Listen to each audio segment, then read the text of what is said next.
ప్రభునందు ప్రేమైన దేవుని బిడ్డారా, ప్రభైన యేసు నామమున మీకు శుభములు. జీవం గల దేవుని కృపావర్షం మీపై సమృద్ధిగా కురియునుగాక.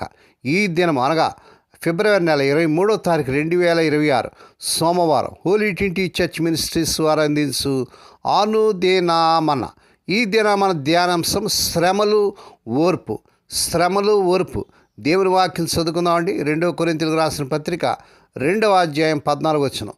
మా ద్వారా ప్రతి స్థలమందును క్రీస్తుని గురించిన జ్ఞానం యొక్క సువాసనను కనుపరచు ఆయన యందు మమ్మను ఎల్లప్పుడూ విజయోత్సాహంతో ఊరేగించిన దేవునికి స్తోత్రము.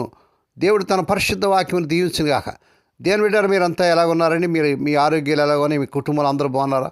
మేము ప్రతిదినం కూడా మీకోసం భారంతో ప్రార్థన చేస్తున్నాం.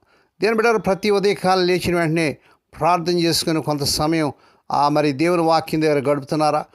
దినదినము దేవుని వాక్యం చదువుతూ ప్రార్థన చేసుకుంటూ ఉదయ సాయంకాలాల్లో మీ గృహాల్లో కుటుంబ ప్రార్థనలు ఉన్నాయండి. ప్రార్థించే కుటుంబమే కలిసి ఉండే కుటుంబం. ప్రార్థన లేని జీవితం శక్తి లేని జీవితం. ప్రార్థనలో ఓడిపోయిన వాడు సమస్తంలో ఓడిపోయినాడని ఒక భక్తుడు సెలవిచ్చాడు. అవును దేవుని బిడ్డారా, మనకు ప్రార్థనా జీవితం ఎంతో అవసరం. ఈ ఉదయకాలంలో మనం చదివినటువంటి ఈ భాగంలో మనం చూసినట్లయితే పౌలు భక్తుడు ఈ కొరింథీ సంఘానికి రాస్తున్నాడు.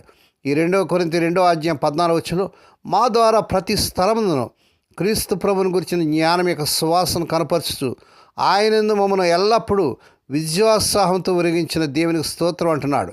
దేవుడు క్రీస్తు ప్రభునందు విశ్వాసులకు నిరంతర విజయాన్ని ప్రసాదిస్తూ వారి ద్వారా స్వార్థ జ్ఞానాన్ని సుగంధోల నలుదిశలా వ్యాపింపజేస్తున్నాడని, ఈ గొప్ప పనికి దేవునికి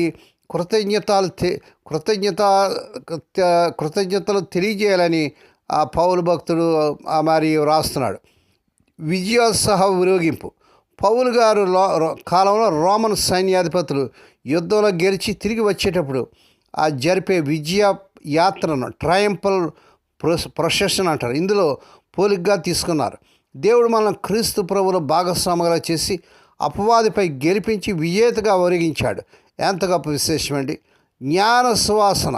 ఇక్కడ మనం పరిమళ ద్రవ్యాలు వాసన వెదజల్లినట్లు క్రైస్తవులు దేవుని బిడ్డలు తాము వెళ్ళిన ప్రతి చోట యేసు ప్రభువుని గురించిన సత్యము, ప్రేమ మరియు సువాసన పరిమళలా తెలియజేయాలి.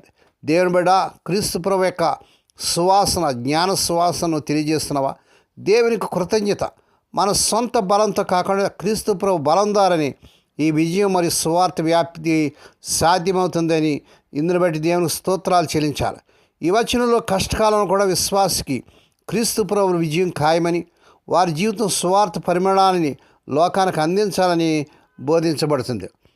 యవనస్తుడు ఒకడు దైవజనుడి దగ్గరికి వెళ్ళి, నాకు ఓర్పు లేకుండా పోతుంది, నేను పదే అసహనానికి గురవుతున్నాను, నాకు ఓర్పు కలుగునట్లుగా నా కోసం ప్రార్థించండి అని ప్రాధేయపడ్డాడంట. ఆ దైవజనుడు అందుకు అంగీకరించాడు. వారిద్దరూ మోకరించారు. అప్పుడు వృద్ధుడైన ఆ దైవజనుడు ఇలా ప్రార్థించడం ప్రారంభించాడు. ప్రభువా, ఈ యవనస్తుడికి ఉదయం శ్రమలు పంపించు, మధ్యాహ్నం శ్రమలు పంపించు, సాయంకాలం శ్రమలు పంపించు. ఇలాగ ప్రార్థన చేస్తూ ఉంటే ఇది విన్న ఆ యవనస్తుడు హడిలిపోతే, శ్రమలు కాదు నాకు కావాల్సింది ఓర్పు అంటే అరిచాడు. అప్పుడు ఆ దైవజనుడు చిరునవ్వు నవ్వుతూ, ఓర్పుని నేర్పించేది శ్రమలు లేకుండా ఓర్పు రాదని అన్నాడట. దేవునికి స్తోత్రం కలుగును గాక. అవును, మనకు ఓర్పు రావాలంటే మనం శ్రమల గుండా వెళ్ళాలి, సంఘర్షణల గుండా వెళ్ళాలి. ఆ శ్రమలు, కష్టాలు లేని వాళ్ళు క్రీస్తు ప్రభువులో జీవిస్తున్నామని చెప్పడం కేవలం అబద్ధం. అలా చెప్పుకోవడం చాలా సులభమే, కానీ శ్రమలు, కష్టాలు ఎదురైనప్పుడు అలాంటి వాళ్ళు కుప్పకూలిపోతారు. దేవుని బిడ్డ, శ్రమల గుండా వెళుతున్నావా? వేదన గుండా వెళుతున్నావా? నిన్ను బాధించేవారు ఎక్కువైపోయారా? దేవుని బిడ్డ, భయపడవద్దు. శ్రమలు మన జీవితానికి ఎంతో అవసరం అండి. శ్రమలే మనకు ఓర్పును, సహనాన్ని తీసుకొస్తాయి. విశ్వాస జీవితం ఒక సంఘర్షణ జీవితం. విశ్వాస జీవితం ఒక పోరాట జీవితం. క్రీస్తు యేసుతో కలిసి నువ్వు యుద్ధ భూమిలో ప్రవేశించాలా. ఆ యుద్ధ భూమిలో ఆయనకు దినదినము సంఘర్షణ పాఠాలు బోధిస్తాడు, యుద్ధ విన్యాసాలు నేర్పిస్తాడు. కానీ నీకు హెచ్చరిక, దానికోసం క్రయం చెల్లించేందుకు నువ్వు సిద్ధంగా ఉండాలి. క్రయం చెల్లించకుండా విజయం రాదు. ఆత్మీయ జీవితంలో మాత్రమే కాదు, సాధారణ జీవితంలో కూడా ఇది వాస్తవమే. సిలువ వేయబడిన వ్యక్తి మాత్రమే సిలువ వేయబడిన క్రీస్తు ప్రభుతో సహవాసం చేయగలడు. ప్రభువైన యేసు తన విజయ ధ్వజాన్ని ఎగురవేసింది కలువరి అనుభవం ద్వారానే. దేవునికి స్తోత్రం కలుగును గాక. నువ్వు నేను కూడా సిలువ మార్గం ద్వారా మాత్రమే విజయాన్ని అనుభవించగలం.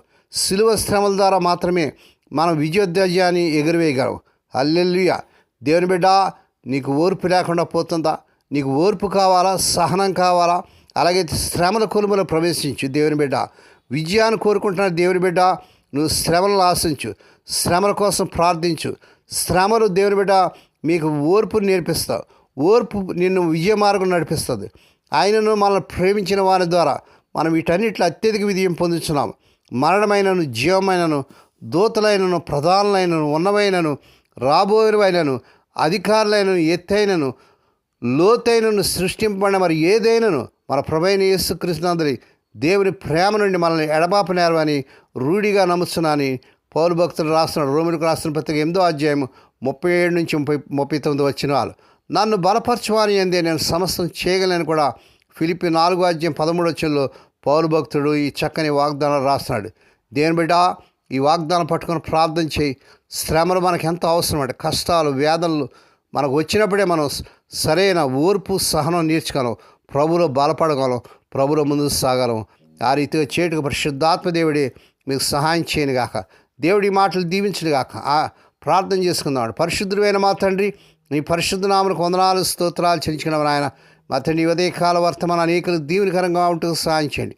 ఈ వర్తమానం ప్రతిదినం కూడా వింటూ, షేర్ చేస్తూ, లైక్ చేస్తూ, సబ్స్క్రైబ్ చేస్తున్న మా ప్రియులందరూ దీవించండి. స్వదేశ విదేశాల నుండి వర్తమానం వింటున్న మా ప్రియులందరి పట్ల నీ కార్యం జరిగించుకోండి. ఈ దినం పుట్టిన దినాలు, వివాహ దినాలు, ఆయా శుభదినాలు జరుపుకునే బిడ్డలు కూడా బహుగా దీవించి మరొక సంవత్సరమైన దయాకృష్ణ ధరింపజేసి వారి పట్ల నూతన కార్యం జరిగించుకోండి. ఆయన రోగులైన బిడ్డలపై ప్రత్యేక కృప చూపించున్నాను. ఎవరైతే సీరియస్ కండిషన్లో ఐసీయూలు ఉంటున్నారో ఇప్పుడే కనికరించండి. కలవరి శిలువ రక్త ప్రభావాన్ని శిరస్సు మొదలు పాదంలో ప్రవహింపజేస్తున్నాను. స్వస్థత, ఆరోగ్యం, విడుదల యేసు నామమున ప్రకటిస్తున్నాను తండ్రి. ఏ కుటుంబంలో అయితే శ్రమలు గుండా, కష్టాలు గుండా, వేదన గుండా వెడుతున్నారు నాయన, వారి పట్ల నీ కార్యం జరిగించి వారి శ్రమల నుంచి, బాధల నుంచి, కష్టాల నుంచి విడుదల చేసి వారికి ఓర్పు, సహనం దయచేయండి. కృపలను జ్ఞాపకం చేసుకోండి. హోలీ ట్రినిటీ చర్చ్ మినిస్ట్రీస్ ద్వారా మారుమూల గ్రామాల మురికివాళ్ళు, ఆయా రాష్ట్రాల్లో నా తండ్రి ఆయా ప్రాంతాల్లో జరుగుతున్న పరిచయం దీవించింది. దీనదాసులను, దాసులను, విధవరాలను, దిక్కు లేని బిడ్డలను, తండ్రి లేని బిడ్డలను జ్ఞాపకం చేసుకొని వారి ప్రతి అవసరం తీర్చమని దినమంతట్లోని బిడ్డల చుట్టూ మీ రక్త కంచి వేసి ప్రతి విధంగా కీడు నుంచి, దృష్టి నుంచి, ప్రమాదం తప్పించి క్షేమకరమైన ప్రయాణాలు దయచేయమని సమస్త మహిమా ఘనత మీకు హెచ్చరించుకుంటూ యేసే పరిశుద్ధ నామమున స్తుతించి గణపరిచి వేడుకొని ప్రార్థిస్తున్నాం తండ్రి. ఆమేన్. మన ప్రభువైన యేసుక్రీస్తు వారి కృప, తండ్రి అయిన దేవుని ప్రేమ, పరిశుద్ధాత్మ దేవుని కనిన సహవాసం సదాకాలం మీకు తోడేండి నడిపించి బలపరచునుగాక. ఆమేన్.